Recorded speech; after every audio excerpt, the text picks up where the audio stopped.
पाकिस्तान में पॉलिटिक्स सिर्फ एक मजाक बन चुकी है। गली गली में शोर है, सारा टब्बर चोर है। पिछले 70 सालों में पाकिस्तानी अवाम के साथ इतने झूठ बोले गए हैं कि वो सारे झूठ अब अवाम को सच लगना शुरू हो गए हैं। अगस्त 2018 में इमरान खान को पाकिस्तान का 22nd प्राइम मिनिस्टर चुना जाता है। इमरान अहमद नियाज़ी साहब ने 176 वोट हासिल किए और फिर सिर्फ 3 साल 7 महीने के बाद ही वोट ऑफ नो कॉन्फिडेंस के जरिए उनको सीट से नीचे उतार दिया जाता है। 174 members have recorded their votes in favor of the resolution.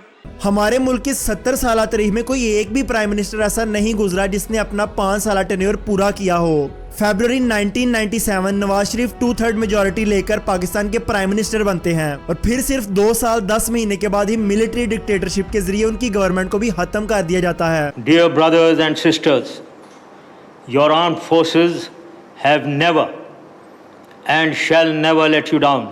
वैसे तो पाकिस्तानी सियासत में मिलिट्री डिक्टेटर्स की एंट्री की हिस्ट्री बहुत पुरानी है, बिल्कुल वैसे ही जैसे 1977 में जियाउल हक ने भुट्टो हुकूमत का तख्ता उलट दिया। मिस्टर भुट्टो की हुकूमत खत्म हो चुकी है, सारे मुल्क में माशाल्लाह नाफिज कर दिया गया है, कौमी और सूबाई असम्बलियां तोड़ दी गई हैं।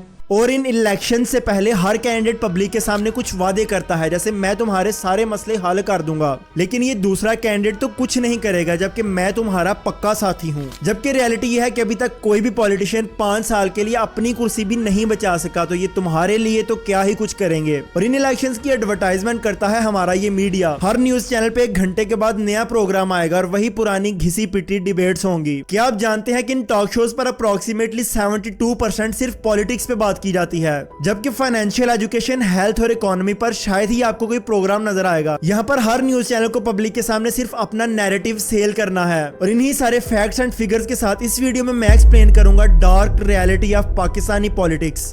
आप आजाद हैं, आजाद रहें।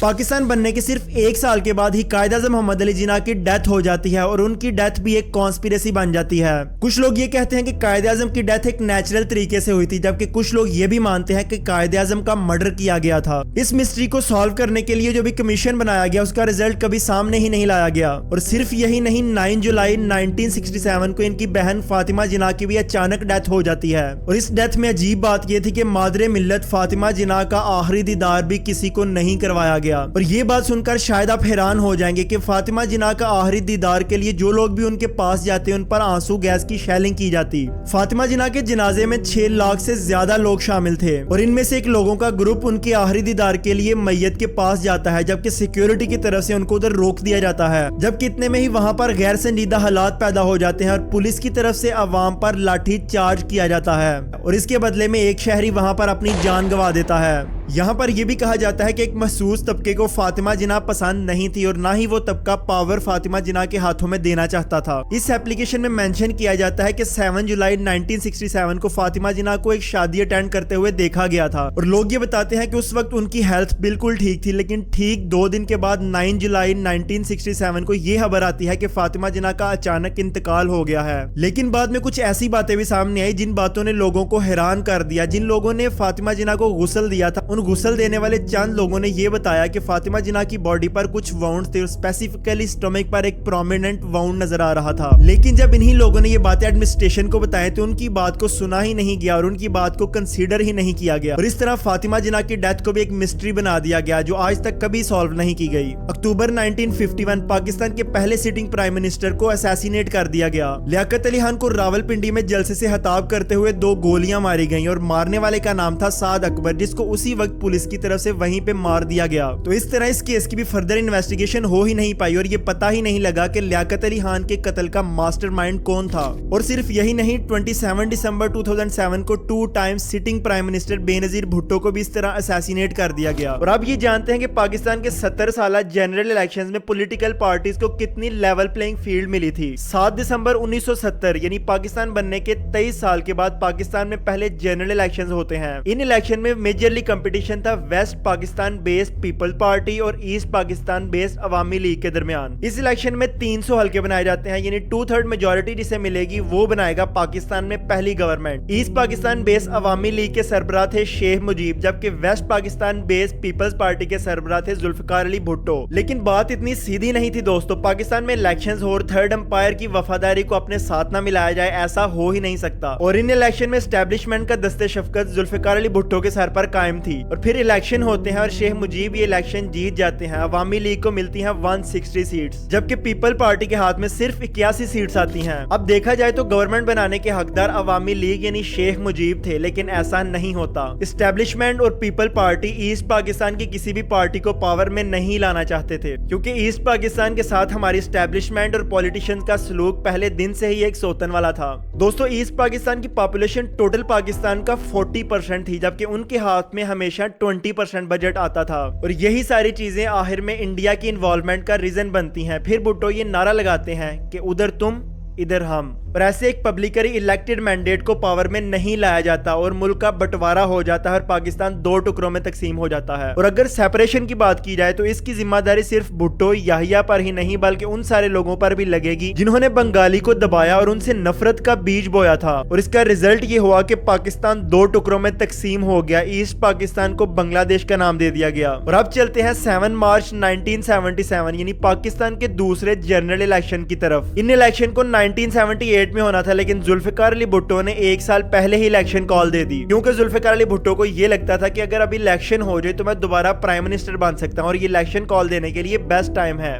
उस वक्त भुट्टो के अगेंस्ट 9 पार्टियां इत्तेहाद करके नेशनल अलायंस पाकिस्तान बनाती हैं, जिसकी सदारत फजल रहमान के वालिद करते हैं। और इन 9 पार्टीज में कुछ रिलीजियस पार्टीज भी थी, जैसे जमीयत इस्लाम, जमीयत उलमा पाकिस्तान, जमीयत उलमा इस्लाम। लेकिन इन 9 पार्टीज का इत्तेहाद भी किसी काम ना आया, क्योंकि एस्टेब्लिशमेंट का हाथ तो जुल्फिकार अली भुट्टो के सर पर था। और इन इलेक्शन में पीपल्स पार्टी को मिलती हैं 155 सीट्स, जबकि इत्तेहादियों के हाथ में सिर्फ 36 सीट्स आती हैं। इस इलेक्शन का रिजल्ट सबके लिए शॉकिंग था और अपोजिशन ने भी इस रिजल्ट को एक्सेप्ट करने से मना कर दिया। और फिर पाकिस्तान में हर जगह मुजाहरे शुरू हो गए और लेवल प्लेइंग फील्ड का फिर से मजाक बन गया। और फिर जुल्फिकार अली भुट्टो की हुकूमत पर जियाउल हक ने टेक ओवर कर लिया और ये इलेक्शन का मजाक तो पाकिस्तान में चलता रहा। 1988 के इलेक्शन आते हैं तो बेनजीर की गवर्नमेंट आती है, लेकिन 2 साल के बाद ही 1990 में बेनजीर को घर भेज दिया जाता है। 1997 में नवाज शरीफ हुकूमत में आते हैं और 1999 में कारगिल वार हो जाती है। कारगिल की वार के बाद गवर्नमेंट और एस्टेब्लिशमेंट के ताल्लुकात खराब हो जाते हैं। दुनिया पाकिस्तान से अपना मुंह मोड़ लेती है। मिलिट्री में लोग परवेज मुशर्रफ के अगेंस्ट हो जाते हैं और नवाज शरीफ अमेरिका में जाकर ये कन्फेस कर लेते हैं कि कारगिल में पाकिस्तानी फौज ही इन्वॉल्व थी। इसके बाद परवेज मुशर्रफ 2 रोजा दौरे पर श्रीलंका जाते हैं, जबकि नवाज शरीफ ये डिसाइड कर चुके थे कि मुशर्रफ को अब हटा दिया जाएगा। पार्टी के बहुत मेंबरान नवाज शरीफ को मना भी करते हैं और बाद में वही होता है। नवाज शरीफ का ये फैसला उल्ट पड़ जाता है और परवेज मुशर्रफ वापसी पर टेक ओवर कर लेते हैं। Dear brothers and sisters, your armed forces have never and shall never let you down, inshallah.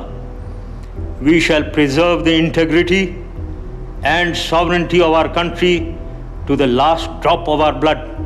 और फिर आता है 27 दिसंबर 2007। इलेक्शन के सिर्फ 1.5 महीना पहले बेनजीर का मर्डर कर दिया जाता है। इसके बाद अवाम की सारी सिंपथीज भुट्टो फैमिली के साथ थी। 18 फरवरी 2008 को इलेक्शन करवाए जाते हैं और अवाम भर भर कर बेनजीर के साथ अपनी हमदर्दियों का ऐलान करती है। और फिर हुकूमत आ जाती है आसिफ अली जरदारी साहब की। और जरदारी गवर्नमेंट के 5 साल पूरे होने तक पीपल पार्टी पाकिस्तान से अपनी पॉपुलैरिटी तकरीबन खत्म कर चुकी होती है। और इस तरह से 2013 के इलेक्शन आ जाते हैं। अभी तक पाकिस्तानी गवर्नमेंट में सिर्फ 2 पॉलिटिकल पार्टीज म्यूजिकल चेयर खेल रही थी, लेकिन यहाँ पर एक नए भाई साहब की एंट्री होती है। तब्दीली नहीं रही, तब्दीली आ गई है। इमरान खान अपनी अग्रेसिव और डैशिंग स्पीची से लोगों को अपने साथ मिलाते जाते हैं। चोरों को, डाकुओं को, गुलामों को कभी कबूल नहीं करूंगा।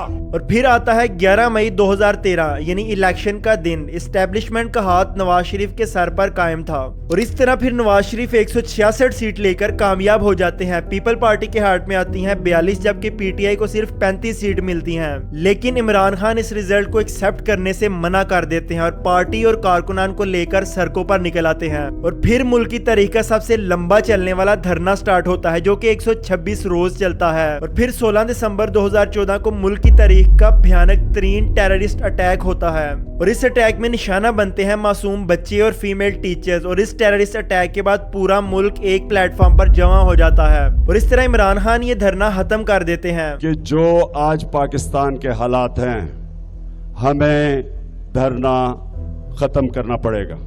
और फिर आते हैं 2018 के जनरल इलेक्शन और अब एस्टेब्लिशमेंट का हाथ इमरान खान के सर पर होता है और इस दफा नवाज शरीफ को ताहयात नाअहल कर दिया जाता है क्योंकि उन्होंने अपनी बेटे की कंपनी से सैलरी नहीं ली थी। नवाज शरीफ मरियम नवाज नाअहल करार दे दिया है। वजीर आजम नवाज शरीफ को नाअहल करार दे दिया है। एस्टेब्लिशमेंट के लाडले बन जाते हैं खान साहब और 149 सीट लेकर कामयाब हो जाते हैं।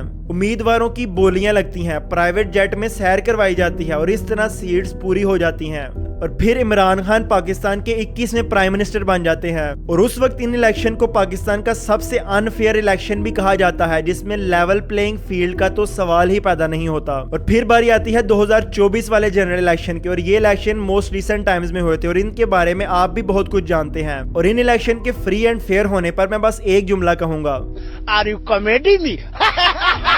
हम सब बचपन से एक जुमला मजाक में सुनते आ रहे हैं कि इस पार्टी के निशान पर किसी खंबे को भी खड़ा कर दिया जाए तो वो भी जीत जाएगा। लेकिन इन 2024 के इंतखाबात में हमने ये चीज ऑब्जर्व की थी कि पीटीआई के सिलेक्टेड कैंडिडेट्स में जो भी खड़ा होता है वो जीत जाता है। इस तरह पिछले 70 साल में पाकिस्तान में लेवल प्लेइंग फील्ड की धज्जियां उड़ाई गई हैं। बात इतनी सी है दोस्तों कि अभी तक पाकिस्तानी अवाम को सिर्फ पागल बनाया गया है। इन सारे पॉलिटिशियन को एस्टेब्लिशमेंट का सिर्फ लाडला बनना है और इनमें से भी जो एस्टेब्लिशमेंट के अगेंस्ट है वो सिर्फ इस वजह से कि एस्टेब्लिशमेंट उनसे हाथ नहीं मिला रही। दोस्तों पाकिस्तान की 70 साल तारीख में कोई एक प्राइम मिनिस्टर भी ऐसा नहीं गुजरा जिसने 5 साल का टेन्योर अपना पूरा किया हो। तो उस प्राइम मिनिस्टर को जिसको ये भी नहीं पता कि मैं 5 महीने के बाद प्राइम मिनिस्टर की कुर्सी पर रहूंगा भी या नहीं, वो पाकिस्तान के फ्यूचर का क्या ही सोचेगा। दोस्तों नवाज ग्रुप हो या जरदारी ग्रुप या फिर इमरान ग्रुप, इन सब को सिर्फ पावर में आना है और इनका कल्ट फॉलोअर बनने का कोई फायदा नहीं है क्योंकि जो भी प्राइम मिनिस्टर बनता है वो पहले आके अपने केस खत्म करता है और फिर 5 साल टिके रहने का जुगाड़ करता है। और इस बात में कोई भी शक नहीं कि पाकिस्तान की सबसे बड़ी प्रॉब्लम पॉलिटिकल इंस्टेबिलिटी है जो फ्यूचर में ठीक होते हुए भी नजर नहीं आ रही। तो अपना टाइम और स्किल इन पॉलिटिशियन या इन फजूल पॉलिटिकल टॉक शोज को देखने में जाया मत करें और किसी ऐसे प्रोडक्टिव काम में ये सारा कुछ इंप्लीमेंट करें जहां से आपको आउटपुट मिलने की गारंटी हो। क्योंकि पाकिस्तान में प्राइम मिनिस्टर की चेयर के साथ ये म्यूजिकल चेयर तो हमेशा खेली जाएगी और पिसती रहेगी बेचारी ये गरीब अवाम। और अगर आपने ये वीडियो यहां तक देख लिया तो please don't leave without subscribing my channel. तो आपसे मिलते हैं अगली वीडियो में किसी नए टॉपिक के साथ, तब तक के लिए अल्लाह हाफिज।